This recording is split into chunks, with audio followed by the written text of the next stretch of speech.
I'm the son of an Atlanta City police officer. My cousin is an Atlanta City police officer.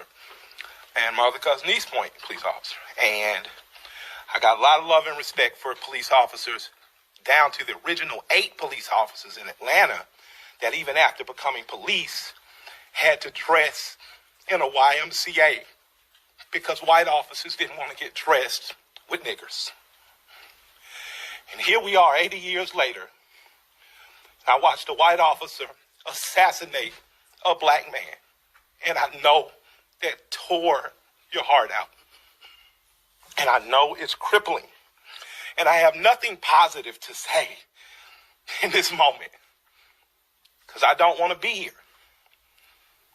But I'm responsible to be here because it wasn't just Dr. King and people dressed nicely who marched and protested to progress this city and so many other cities. It was people like my grandmother, people like my aunts and uncles who were members of SCLC and NAACP, and in particular, Reverend James Orange, Mrs. Alice Johnson, and Reverend Love, who we just lost last year.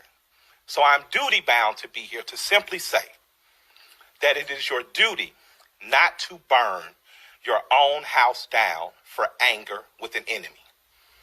It is your duty to fortify your own house so that you may be a house of refuge in times of organization. And now is the time to plot, plan, strategize, organize, and mobilize. It is time to beat up prosecutors you don't like at the voting booth. It is time to hold mayoral offices accountable, chiefs and deputy chiefs. Atlanta is not perfect, but we're a lot better than we ever were, and we're a lot better than cities are. I'm mad as hell. I woke up wanting to see the world burn down yesterday because I'm tired of seeing black men die. He casually put his knee on a human being's neck for 9 minutes as he died like a zebra in the clutch of a lion's jaw. And we watch it like murder porn over and over again.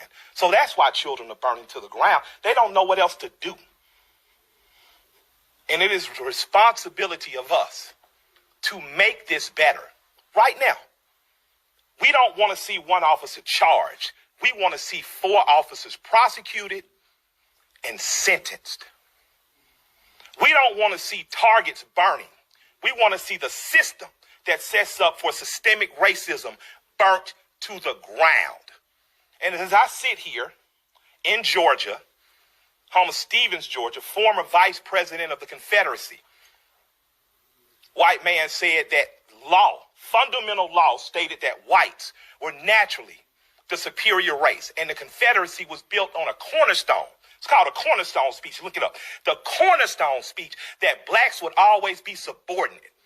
That officer believed that speech because he killed that man like an animal. In this city, officers have done horrendous things and they have been prosecuted. This city's cut different. In this city, you can find over 50 restaurants owned by black women. I didn't say minority, and I didn't say women of color.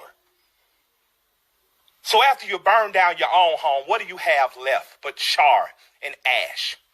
CNN? Ted did a great thing. I love CNN. I love Cartoon Network. But I'd like to say to CNN right now, karma's a mother. Stop feeding fear and anger every day.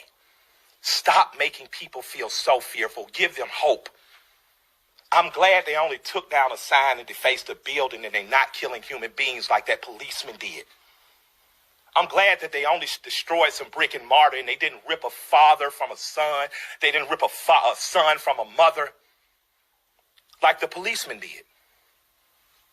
When a man yells for his mother in duress and pain and she's dead, he is essentially yelling, please God, don't let it happen to me. And we watch that. So my question for us on the other side of this camera is, after it burns, will we be left with charred, or will we rise like a phoenix out of the ashes that Atlanta has always done? Will we use this as a moment to say that we will not do what other cities have done. And in fact, we will get better than we've been. We got good enough to destroy cash bonds. You don't have to worry about going to jail for something petty. We got smart enough to decriminalize marijuana. How smart are we going to be in the next 15 or 20 years to keep us ahead of this curve? So that much like when South Africa suffered apartheid, you had Andy and other politicians that could make sure that Atlanta said, Coca-Cola, we love you. But if you don't pull out of South Africa, we're going to leave. We're not going to drink Coca-Cola anymore. Coca-Cola jumped on their side and apartheid ended. So we have an opportunity now.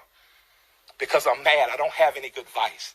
But what I can tell you is that if you sit in your homes tonight, instead of burning your home to the ground, you will have time to properly plot, plan, strategize, and organize and mobilize in an effective way. And two of the most effective ways is first taking your butt to the computer and making sure you fill out your census so that people know who you are and where you are. The next thing is making sure you exercise your political bully power and going to local elections and beating up the politicians that you don't like. You got a prosecutor sent your partner to jail and you know it was bullshit. Put a new prosecutor in there. Now's your election to do it. You want a different senator that's more progressive that promotes marijuana through? Now is the time to do that. But it is not time to burn down your own home. I love and I respect you. I hate I don't have more to say. I hate I can't fix it in a snap. I hate Atlanta's not perfect for as good as we are. But we have to be better than this moment. We have to be better than burning down our own homes. Because if we lose Atlanta, what else we got? We lose an ability to plot, to plan, to strategize, to organize, and to properly mobilize. I want you to go home. I want you to talk to 10 of your friends. I want you guys to come up with real solutions. I would like for the Atlanta City Police Department to bring back the Community Review Board, one that Alice Johnson was formerly under Chief Turner.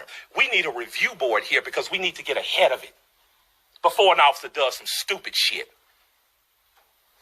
We need to get ahead of it. That's my recommendation to my mayor and my chief.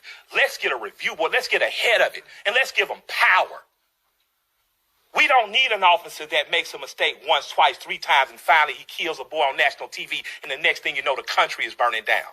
We don't need a dumbass president repeating what segregationists said. When you start looting, we start shooting. But the problem is some officers black and some people gonna shoot back. And that's not good for our community either. I love and respect you all. I hope that we find a way out of it because I don't have the answers, but I do know we must plot, we must plan, we must strategize, organize, and mobilize.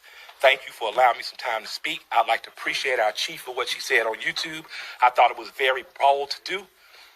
I'd like to appreciate our mayor for talking to us like a black mama and telling us to take our ass at home. And I'd like to thank my friend for convincing me to come here. And I'll defer to Joe Beasley now because he knows a hell of a lot more than we